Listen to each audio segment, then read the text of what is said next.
to our online live teaching learning session of Swayam Prabha channel. My name is Riya Pramanika. I am a research scholar in the Department of Political Science, University of Delhi. A very warm welcome to all of you.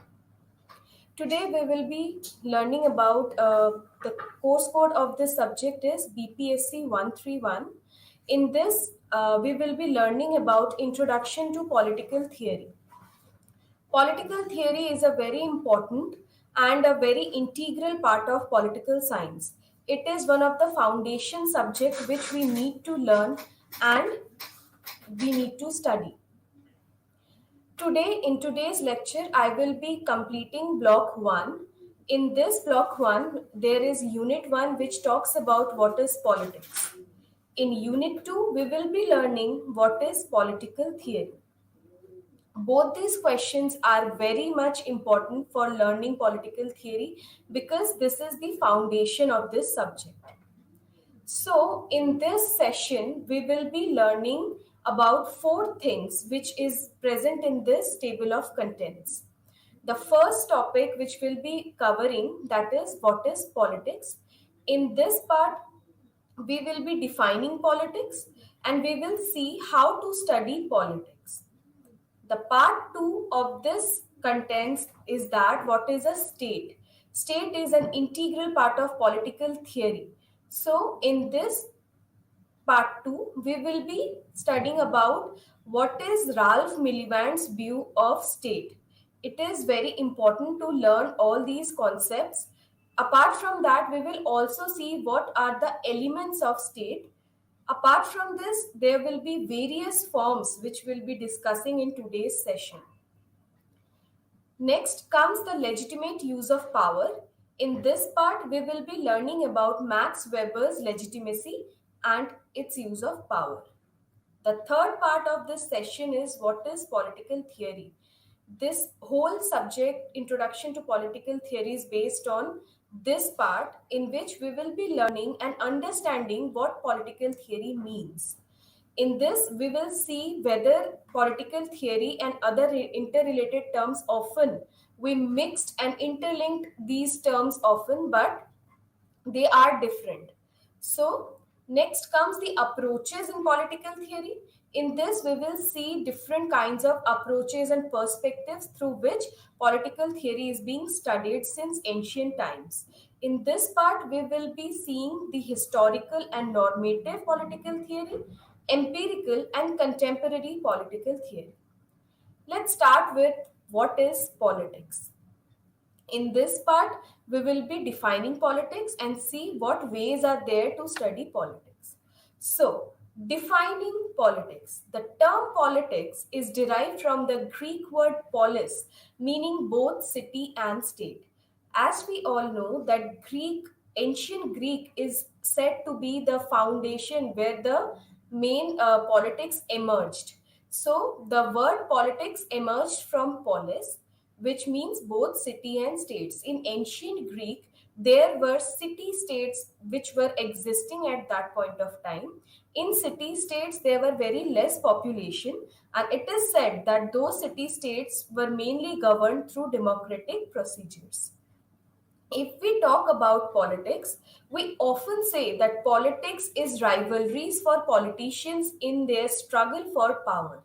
As we see in daily newspaper and TV channels, that we often see that there are fightings between politicians and they used to do many things which is often called dirty politics, but politics is beyond that. Politics is, it is just the narrow view which we see in our newspapers and TV channels about fighting the politicians. Politics is beyond that and it is a collective activity.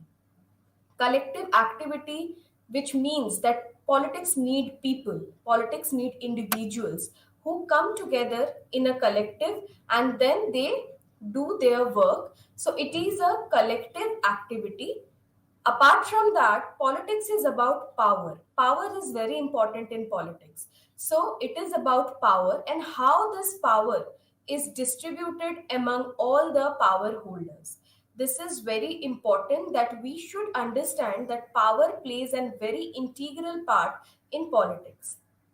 Politics involves reconciling differences through discussions and persuasion. So, suppose if we are collecting in a group, so politics is about debates among those population and individuals, and among them the politics is, then when you have something to discuss, some topics, some problems, you will discuss. There will be many different views, but you will discuss and persuade each other to your towards your own ideas. According to Shiveli, the politics is working out rationally the best common solution to a common problem.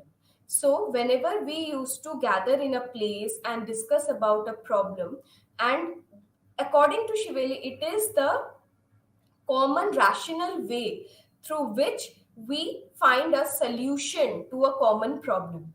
So, how to achieve that common solution? After deliberation, after discussions, after debates. So, politics is about coming to a common solution after discussing all the possible ways. So we often relate the emergence of politics with Aristotle, as we all know that Aristotle is known as the father of political science.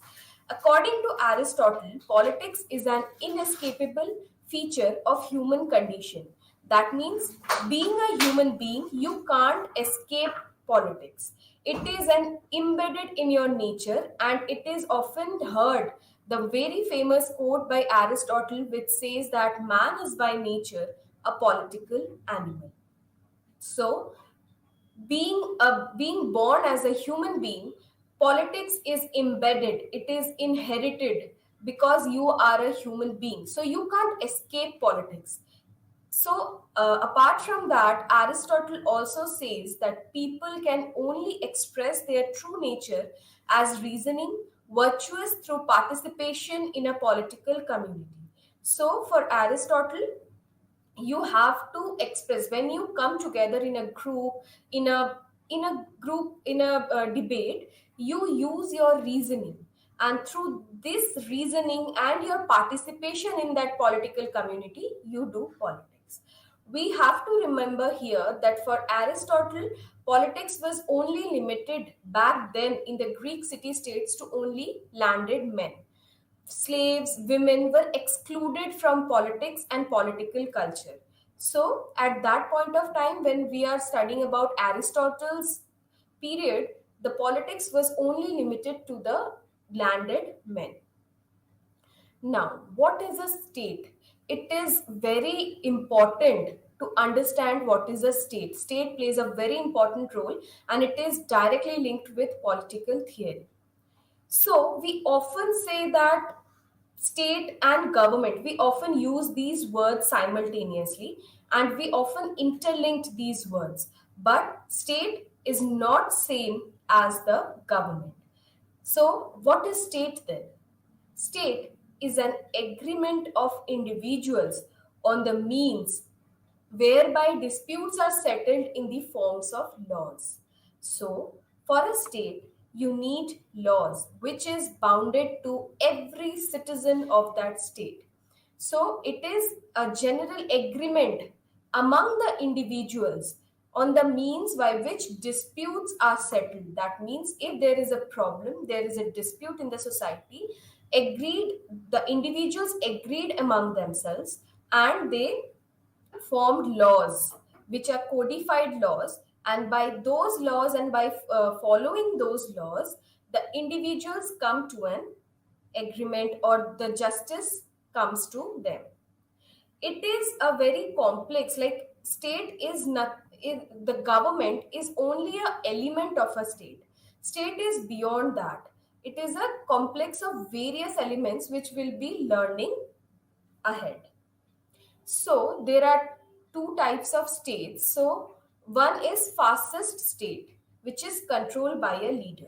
By fascism, we learn fascism according that when there was the Second World War was going on, there was, we can see a rise of fascism in many European countries, namely Italy, and Nazism in Germany. So, if we say what is a fascist state, we should understand what was fascism. So, fascism was where the leader is the sole decision maker, and all those decisions should be bound on each and every citizen, irrespective of their will. So, a fascist state is controlled by a leader, not a elected government or elected personality, but by a leader. Whereas the liberal democratic state which we are living in today in India, the liberal democratic state is characterized by representative institutions such as parliament and independent judiciary. So, in a liberal democratic state, we elect our representative, we go for polling in the polling booth, we vote for them, they come and they create and they formed a government which is bound to everyone, and they set up a parliament, they sit there, they do discussions over there. So it is something which is elected by everyone. It is a liberal democratic state, and very importantly, in a liberal democratic state you must have an independent judiciary. Suppose if judiciary is not independent and it is dependent on someone, then it is often seen that judiciary will not be able to perform accordingly. Why?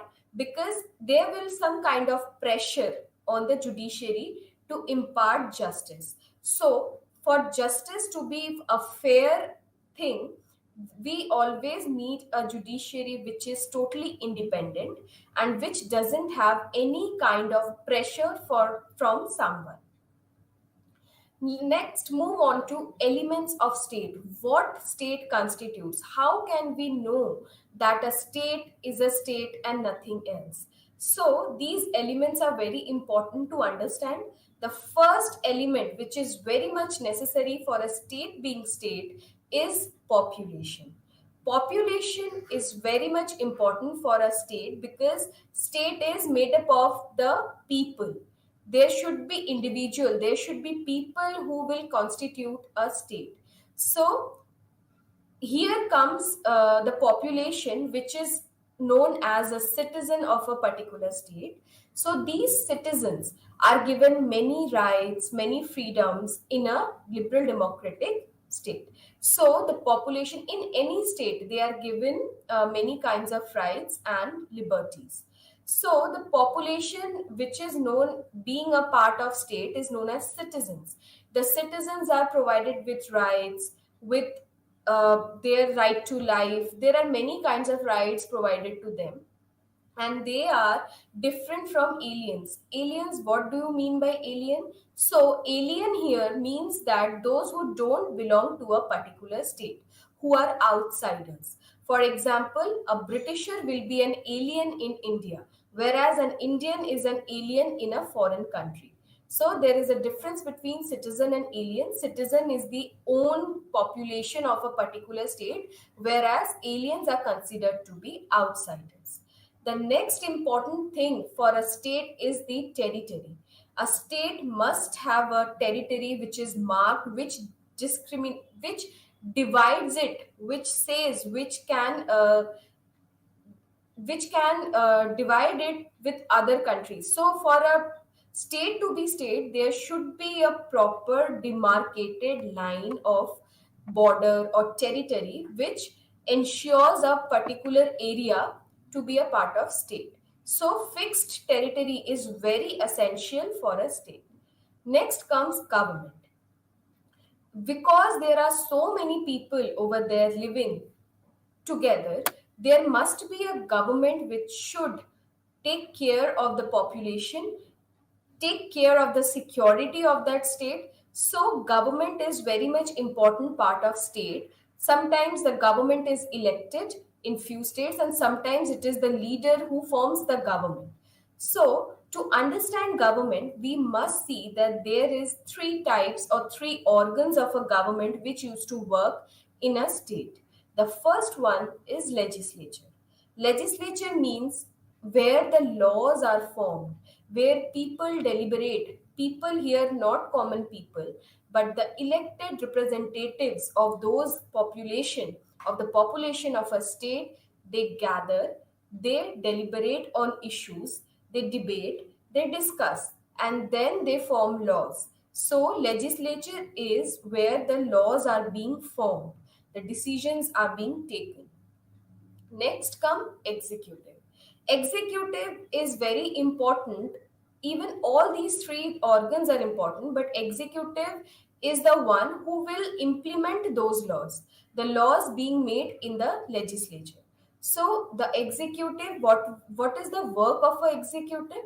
He will implement the laws on practical, like he will be doing that, he will be implementing, applying those laws in practical.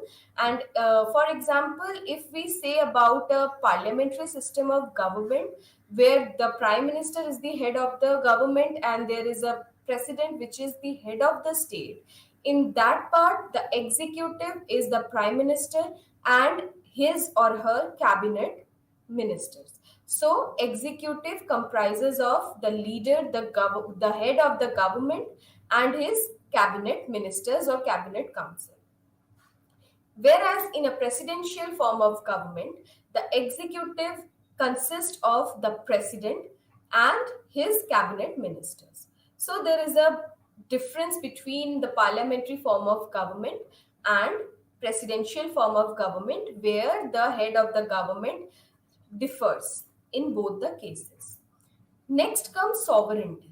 Sovereignty. We should know what is sovereignty first. So sovereignty is where the decisions of a state is taken by the people living in those country only and not by any other external countries or external organizations. For example, if we take examples of British India, when India was under British rule, at that point of time, India was not sovereign. How? How can we say that India was not sovereign? Because all the decisions taken about India was, who was taking those decisions? It was the British government, and more before that, it was the East Indian Company. So what we can say that being a state, you should have, you, it is very much needed that the decision for the entire country, their foreign relations and all, you should have the people from your own nation to be a part of decision makers and not outsiders.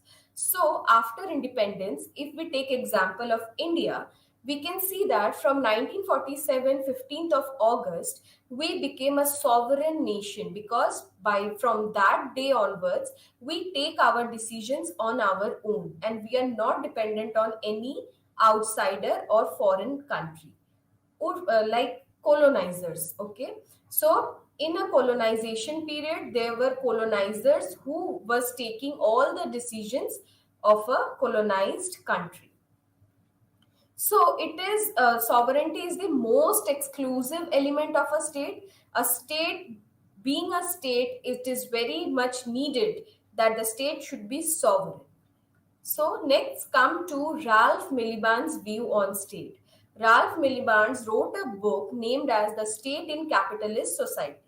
In that book, Ralph Miliband mentioned different elements which together constitute a state.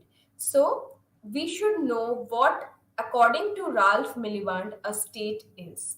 The first one, which is very much needed for a state, according to Miliband, is government. Government is necessary to control, to take care for the population living in a particular state.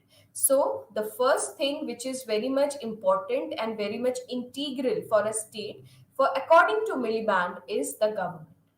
The next comes administrative element, the civil services or the bureaucracy.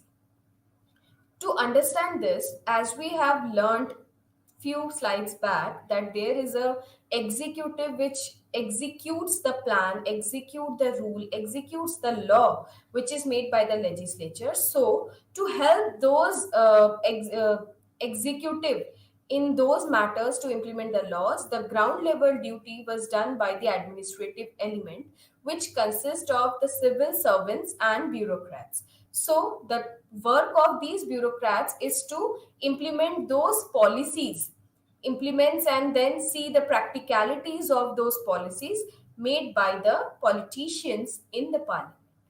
So, next, the third element which Miliband talks about is the military and the police. So, for a state, it is very much needed that it ensures security of its citizens.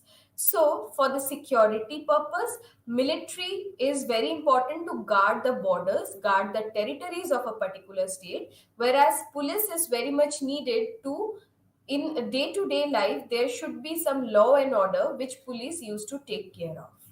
Next comes judiciary. Judiciary is very much important. Why? Because people want justice in some cases. So whenever people faces problems and there are something which shows that something is going wrong with them, people just run to the judiciary for fairness and justice. So a state needs a judiciary which will ensure that the population will be served with justice and peace will prevail in the society. If there will be no judiciary, then there will be an anarchy in a state. Why? Because everyone will do whatever will they want. So judiciary is needed to provide justice to citizens. Next comes the fifth point comes the local government.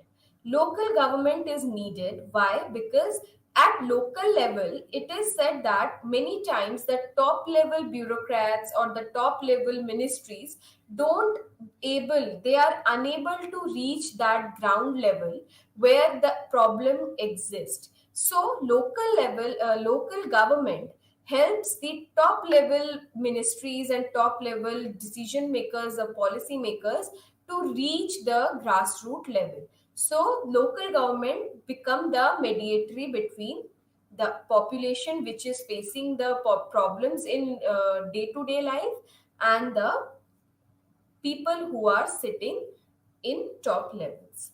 The last one is the representative assemblies and the parliament. So, a state needs a representative assembly which will represent the needs and the demands of people.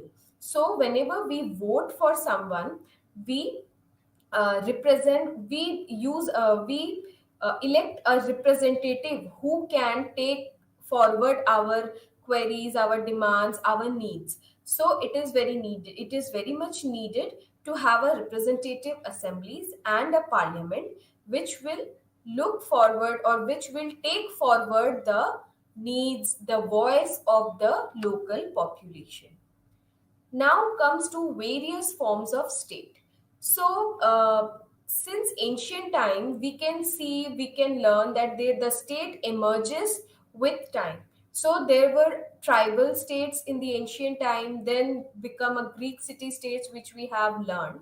So with time, with history moving forward, modern nation state arose after the Treaty of Westphalia was signed in 1648. After this treaty, the territories of the states were marked and modern nation states arose. So, there are various forms of states, various types of states.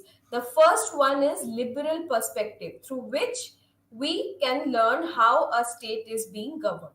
So, according to liberal perspective, the early view of liberal perspective was negative. Why? Because it favored non interference in individual matters.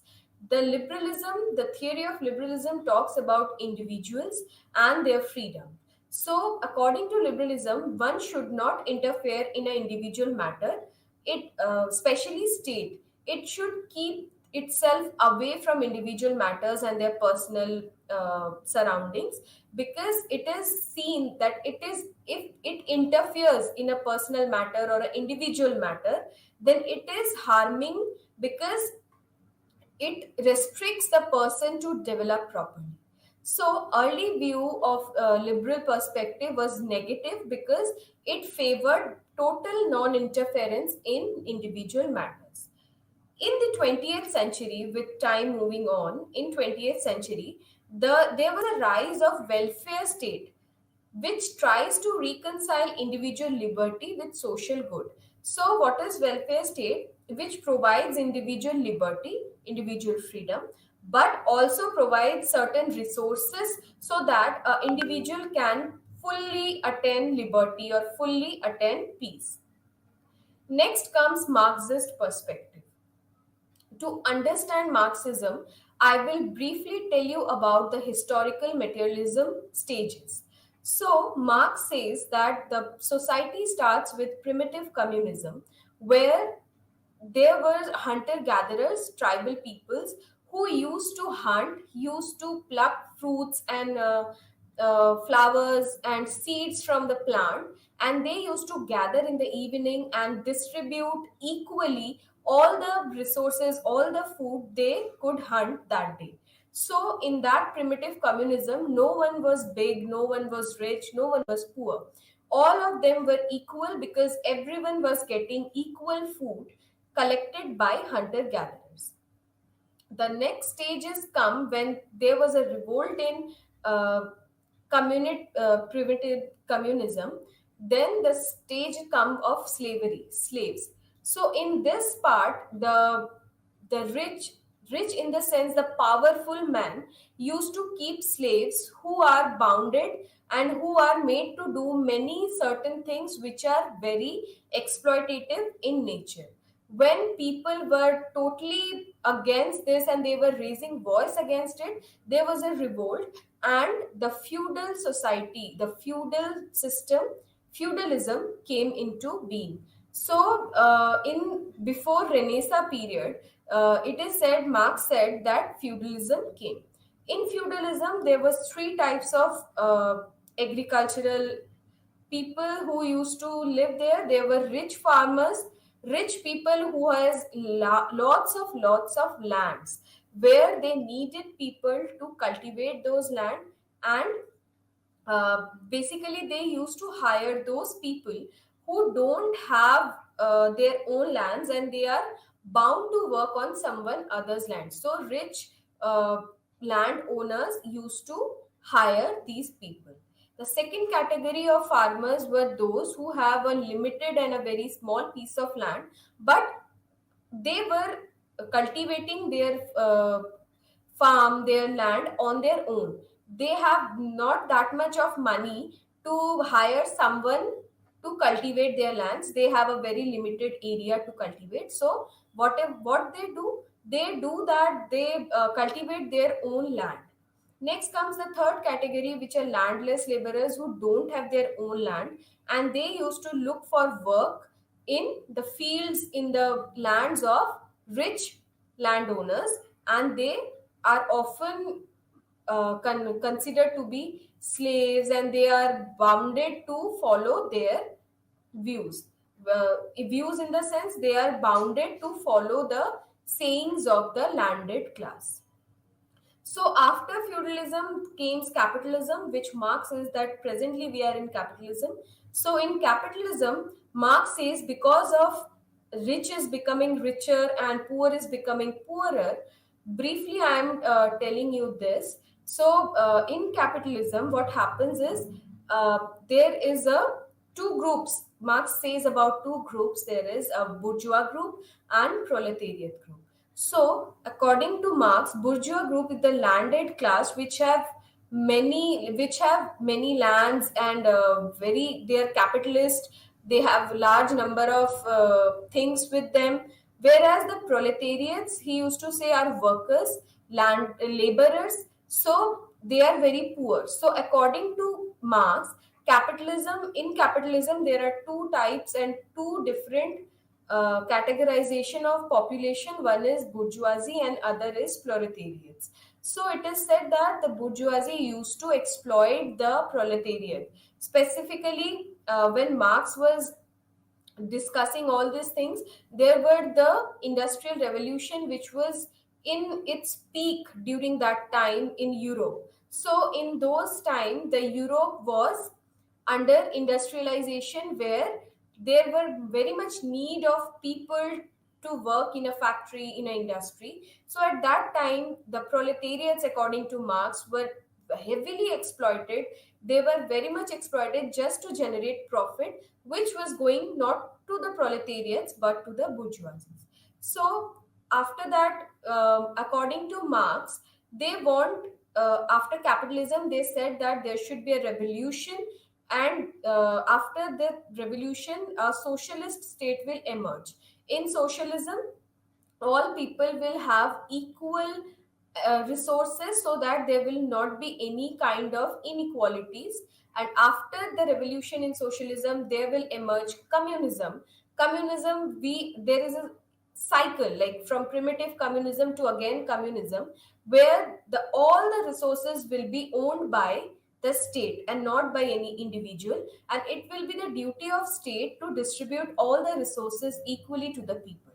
So this was the thing where Marx used to discuss about historical materialism, how materialism changes. This was a brief understanding which I give today. So, according to Marx's perspective, they rejects liberal idea, and according to them, the state is an instrument of class. So Marx says that the state is majorly formed by the bourgeoisies, and thus it works for bourgeoisies and not for the proletariats or the poor people or the laborer class.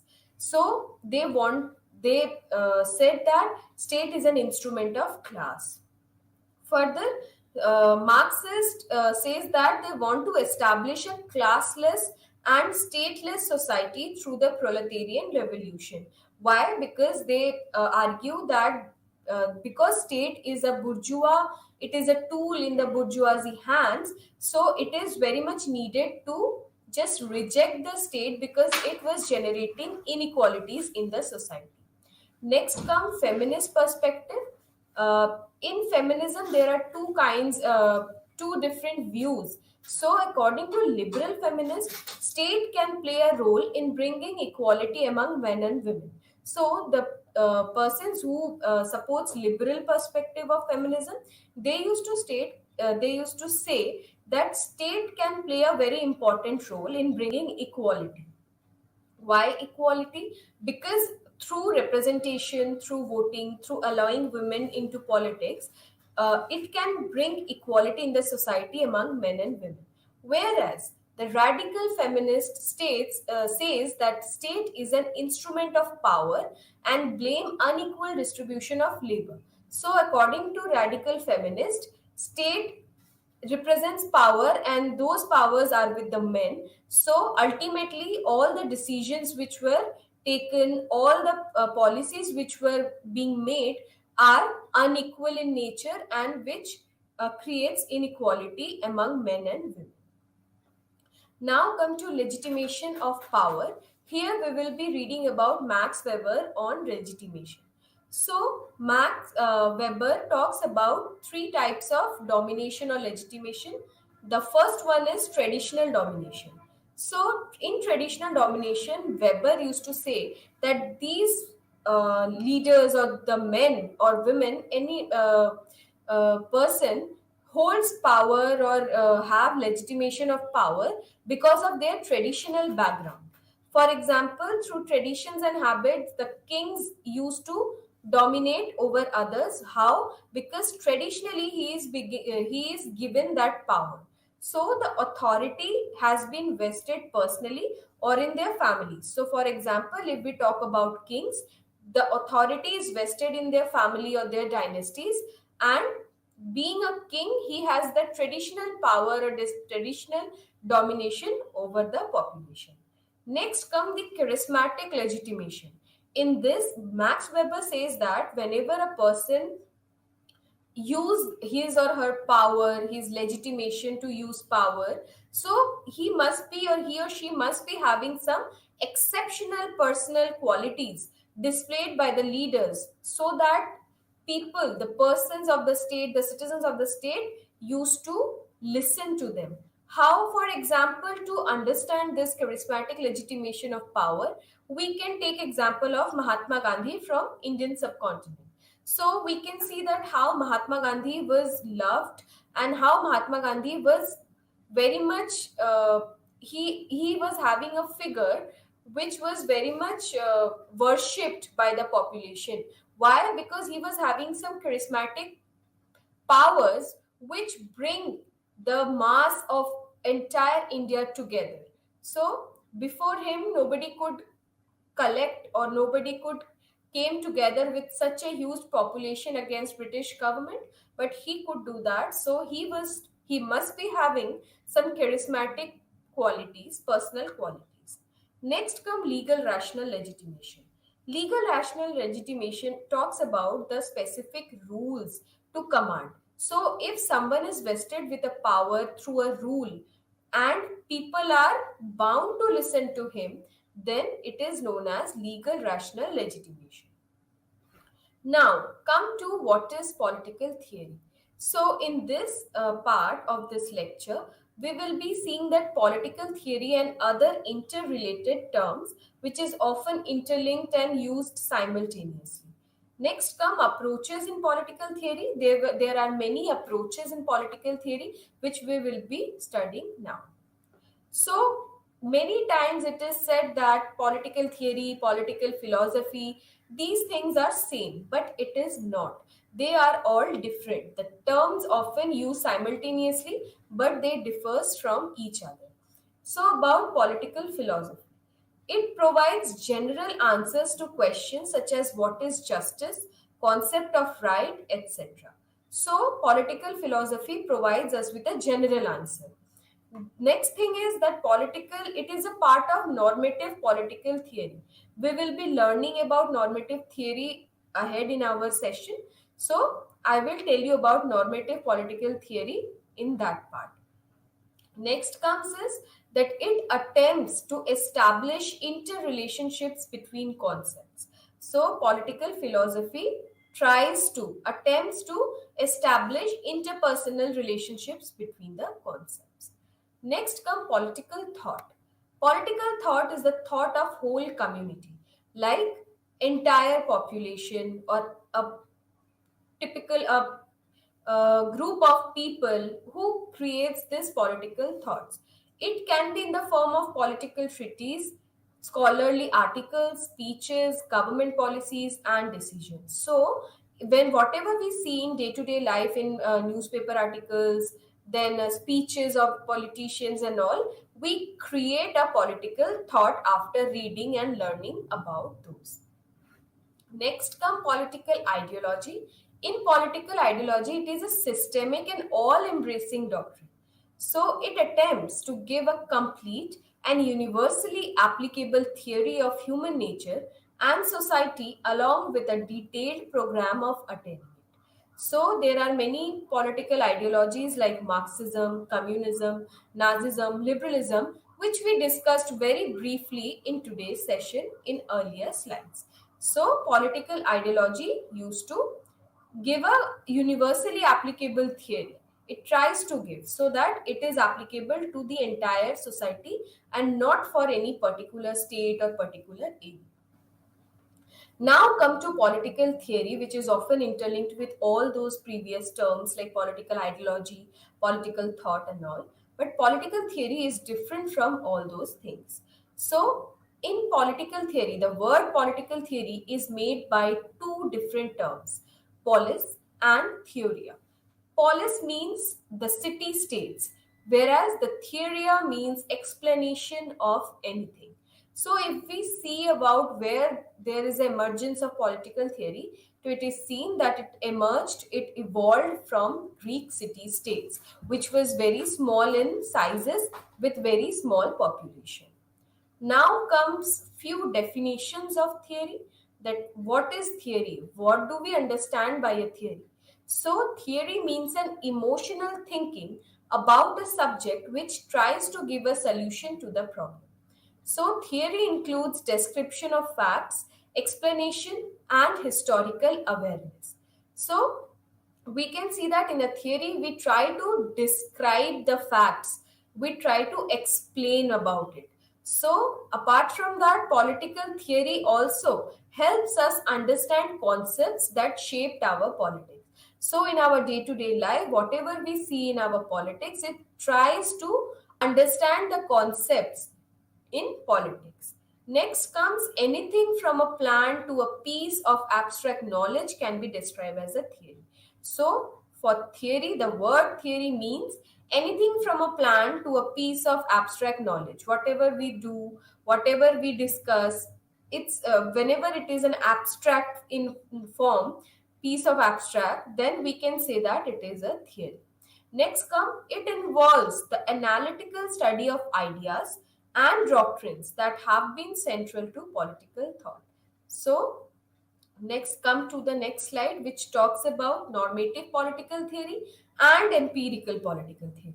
As I told you about that, I will be discussing normative political theory in detail. So here it is that it is concerned with political values like justice, liberty, equality. We all must have heard about these words, but we never ever able to understand it properly till now. Why? Because through this course or through this session or through this subject, we will be understanding these concepts in detail, in deep. So, normative political theory talks about political values.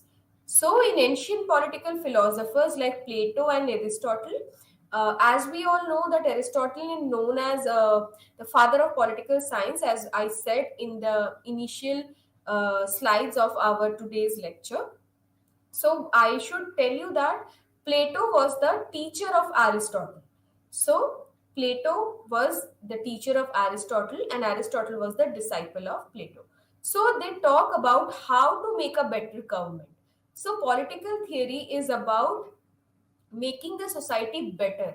What will be better? What will be best for the society or the government to do for the population? Whereas normative theory is being criticized by the empirical political theory, which is concerned with political institutions and political behavior. What is the currently going on? What is there in the society? They are concerned about that. They are not concerned about values but about political institutions. In modern times, the empirical political theory deals with nature and structure of government. So next come the approaches part. There are many approaches in political theory which we'll be doing in this session. The very first approach is historical approach. The main proponent of this historical approach is Sabine. Sabine is a political thinker who talks about historical approach in political theory. He is one of the main exponent of historical conception. According to Sabine, a question such as what is the nature of political theory can be answered descriptively. So, according to Sabine, we can describe that what is the nature of political theory. By description, we can try to answer these questions. So, how theory has responded to historical events and specific situations. So, according to historical approach, history is the main thing which enables us to understand political theory because it evolved from time to time.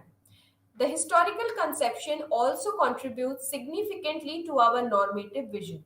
So, it contributes to our normative vision. History of ideas may tell us that our social and political universe is a product of things whose roots lies in the past. So, according to historical approach, all our roots lies in the past and it is very important to know the history. Next comes normative approach. In the normative theory, is we should understand that normative approach or normative theory is often said or often known as philosophical theory as well. Along with that, ethical theory. So, normative theory is equal to philosophical theory and also known as ethical theory. So, don't get confused if someone says what is ethical theory. Ethical theory, philosophical theory, normative theory are all same. They are various names of the same normative theory. So it is based on the belief that the world and its events can be interpreted in terms of logic, purpose, and ends with the help of theorists, intuition, reasoning, insights, and experience. So They believe that a theorist's reasoning and experience can bring the or interpret the terms of logic. So they talks about the normative theorist talks about moral and purpose is to build an ideal type.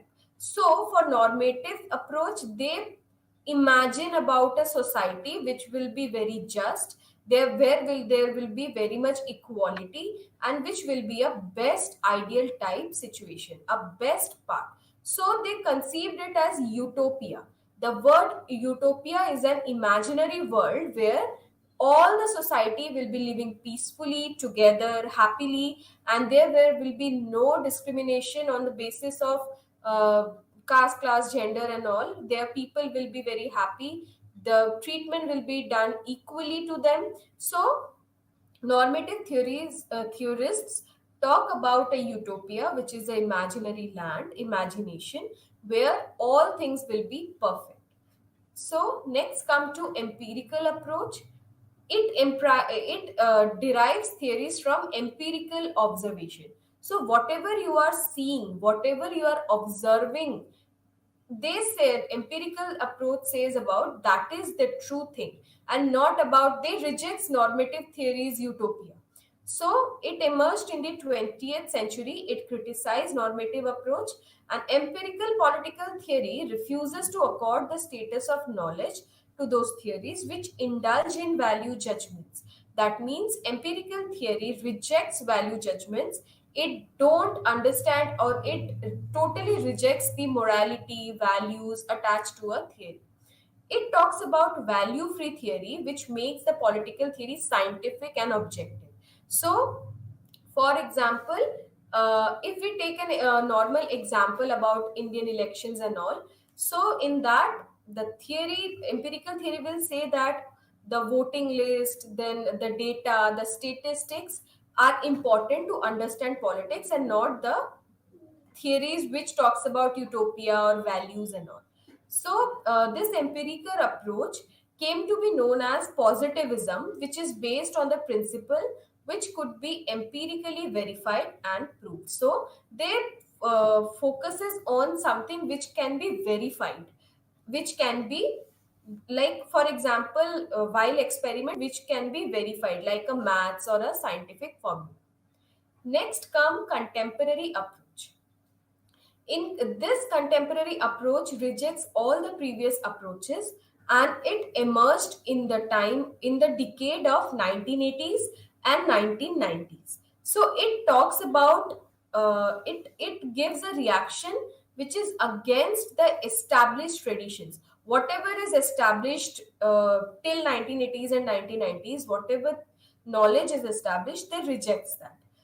They oppose universalism. So according to contemporary approach, they used to say that whatever is good for Europe, you can't put that, or you can't say that it will be good for a eastern part of the world. So they opposed universalism of theories.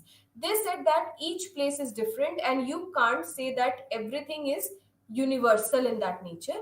And also side by side, it critique grand narrative.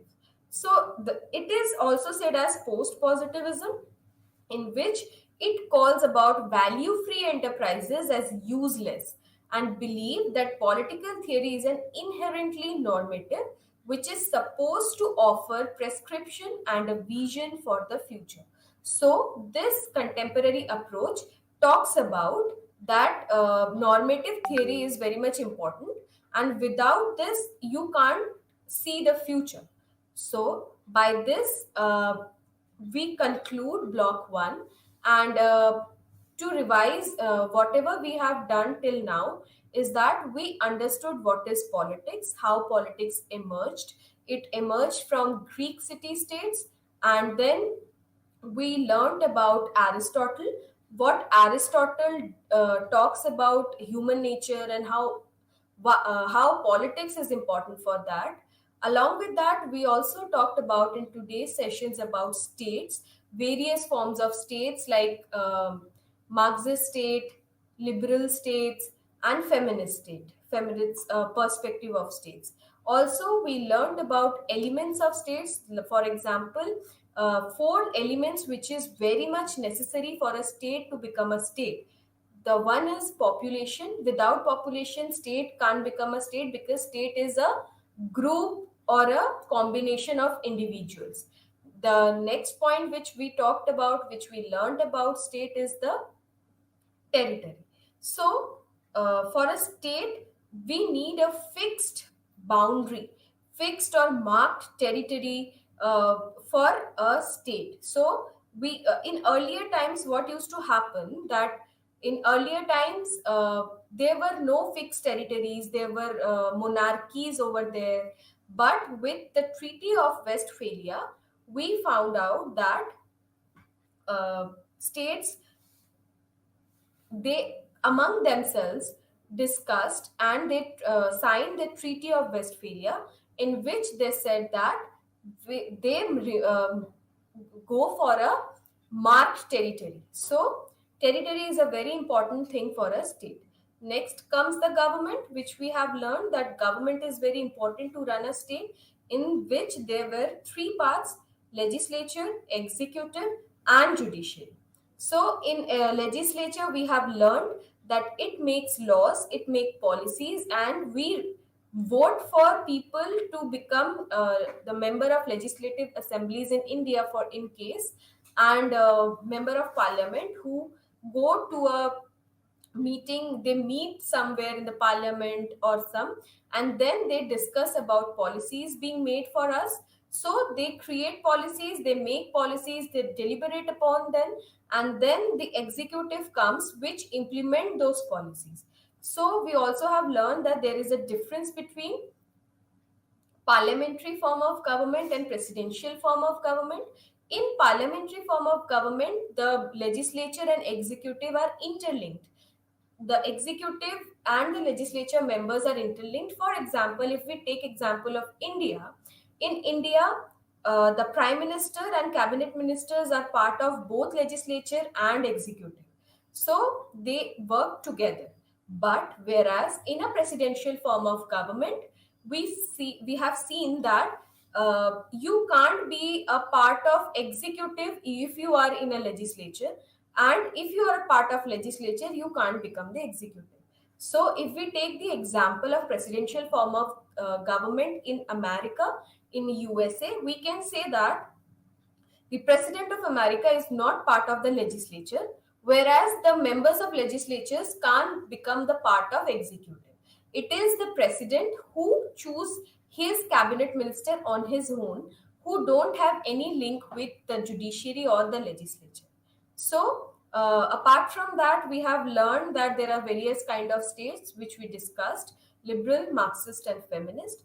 Then comes political theory. Let's move on to those slides so that you can remember.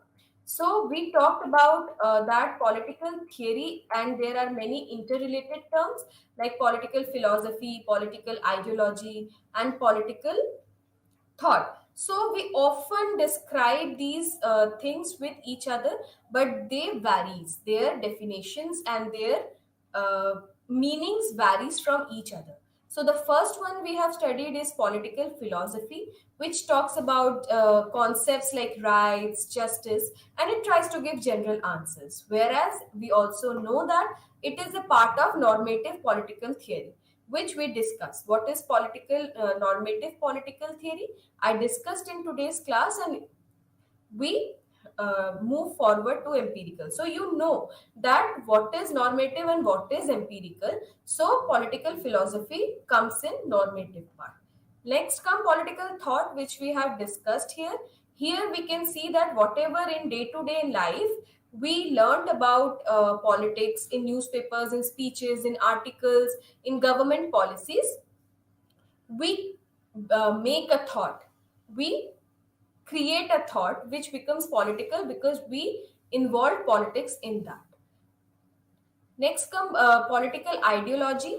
In political ideology, we can see that it attempts to give a complete and universally applicable theory, which is applicable to all over the world, not to a particular space, and theory of human nature and society, along with a detailed program of attaining it. So political ideology gives us a path to attain that program. Next come what we have already discussed, that what is political theory. I told you that political theory consists of two words, polis and theoria, which means city states and explanation of anything. Then we have read about various meanings and various definitions of theory. We often get confused about theories, and for a political science students, they often face problem that what is political theory. Many students don't like political theory at all, but I will say you that it is one of the most easiest thing to understand, and also it is very necessary. Why? Because it is the base of political science. You will understand all these concepts like justice, rights, then liberalism, Marxism, and without knowing what is political theory, it is very much difficult to understand. So, for a base to solidify your base, you need to know what is political theory. So, in this part, we have learned that. Next, come to normative theory and empirical theory, which we have discussed earlier. So, we have learned that there is a difference between normative political theory and empirical political theory. So, what normative political theory talks about? It talks about a utopia, a imaginatory world where everything will be fair, everything will be perfect, there will be happiness, there will be peace prevailing all over the world. So normative theorists try to reach that position. They talks about what ought to be, whereas the empirical political theorist talks about what is. So there is a difference. The normative political theory says that in the society we are living in is not perfect, and we want to reach that position, reach that level. Whereas empirical political theorists, they talks about that what is there in our society now. We will reach there in a time, but we should know what is going on. So here we have learned about historical approaches. I told you that Sabine is one of the main exponent of historical approach. He said that history should be uh, considered important because all our roots lies in the past. So he talks about historical approach, and according to historical approach, we should look towards political theory with the help of history. And then we have learned more in detail about normative approach, where we said where we see that it creates a absolute standard for goodness. So normative approach talks about goodness, like something which need to be achieved, which is still achievable. So normative approach talks about that. Next come empirical approach. We already discussed that, and it is very important to know because it is the product of 20th century. So it talks about value free theory, and it talks about scientific methods to be used in politics, like data, then statistics, which will be used to like present the facts. They don't talk about what ought to be. Empirical approach talks about what is, how many institutions are there, how institutions are working, how parliament is working. So they talks about that. And then we ended our today's session with contemporary approach, which emerged as a reaction to all the established approach till 1980s. They said that there must not be any universalism. There can't be any universalism. It varies from place to place, from regions to regions, from continents to continent. You can't say that it is universal. Theory can't be universal. And it is also known as post positivism, which means that it called for value free enterprises, as like they said that there should be values in a theory. Without value it is useless. So we ended our lecture with contemporary approach. In our next online live session class, I will be discussing block 2, which talks about concepts. In concepts in block 2, there are 3 units which I will be talking about. The first one is unit 3, liberty, which also interlinked or simultaneously used with freedom. The unit 4 talks about equality. In equality, we will be learning about equality of opportunity, equality of outcome. I will be discussing that in my lecture part 2, and then unit 5 about justice. All these words is heard by us many times, but we will be discussing all these parts in our next class. So be ready for our next class. We will be discussing all these important and very much important and needed concepts which we heard about in our day to day life, but there is a very much need to understand these concepts in detail. So in block 2 concepts, I will be teaching you three things: liberty, equality and justice. So with this, thank you and namaskar.